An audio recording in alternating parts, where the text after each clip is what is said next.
चुनाव आते ही देश में सियासी पारा चढ़ जाता है, लेकिन एक चीज जो कभी नहीं बदलती वो है कांग्रेस अध्यक्ष मल्लिकार्जुन खड़गे की विवादित जुबान। ऐसा लगता है कि जैसे कोई चुनाव तब तक पूरा नहीं होता जब तक खड़गे साहब के किसी विवादित बयान की आहुति उसमें ना दी जाए। कहते हैं कि उम्र के साथ इंसान में शालीनता आती है, लेकिन खड़गे जी के मामले में ये बात बिल्कुल उल्टी साबित हो रही है। संसद से लेकर चुनावी रैलियों तक कांग्रेस अध्यक्ष के बयान वायरल होते हैं, फिर बवाल मचता है, फिर पूरी कांग्रेस उसे डिफेंड करने में अपनी नाक कटवाती है और आखिर में मल्लिकार्जुन खड़गे साहब माफी मांग लेते हैं। लेकिन सवाल यह है कि क्या ये गलतियां अनजाने में हो रही हैं या फिर कांग्रेस जानबूझकर एक बुजुर्ग नेता को अपनी गंदी राजनीति की ढाल बनाकर इस्तेमाल कर रही है।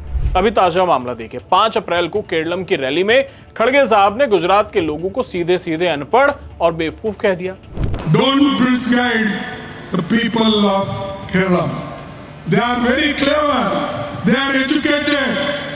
Modi ji, Vijay, you both can fool people who are illiterate in Gujarat or in other place, but you can't fool Kerala people. ये बयान बिल्कुल वैसा ही था जैसे 2021 में राहुल गांधी ने उत्तर भारतीय वर्सेस दक्षिण भारतीय वाला बयान दिया था।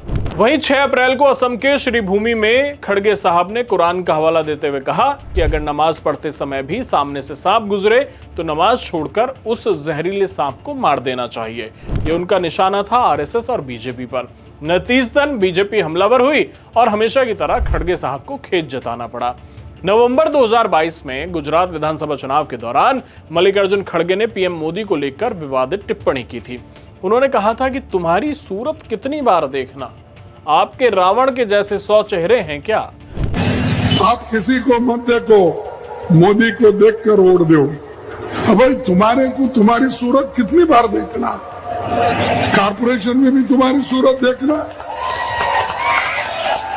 एमएलए इलेक्शन में तुम्हारी सूरत देखना, एमपी इलेक्शन में भी तुम्हारी सूरत देखना, हर जगह कितने हैं भाई? क्या आपके रावण के जैसा 100 मुख है क्या है? कांग्रेस को खड़गे का बयान बहुत महंगा पड़ा था। गुजरात विधानसभा चुनाव के नतीजों में बीजेपी ने सारे रिकॉर्ड तोड़ते हुए विधानसभा की 182 सीटों में से 156 सीटें जीत ली, जबकि कांग्रेस को सिर्फ 17 सीटें ही मिल पाई।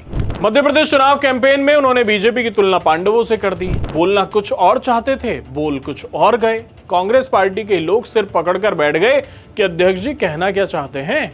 ऐसे ही खड़गे संसद में कई बार ऊटपटांग बयान दे चुके हैं। बीते साल फरवरी 2025 में बजट सत्र के दौरान जब पूर्व प्रधानमंत्री चंद्रशेखर के बेटे नीरज शेखर ने उन्हें टोक दिया तो खड़गे साहब अपना आपा खो बैठे। उन्होंने तमतमाते हुए कहा कि तेरे बाप का भी मैं ऐसा साथी था, तू क्या बात करता है, तुझको लेकर घूमा, चुपचाप बैठ। ये बयान था खड़गे साहब का। आपने क्या कहा था मोदी जी? मोदी जी ने कहा था रुपए अस्पताल में है। हाँ, तेरा बाप का भी मैं ऐसा साथी था, तू क्या बात करता है, उसको लेके घूमा। चुप चुप चुप चुप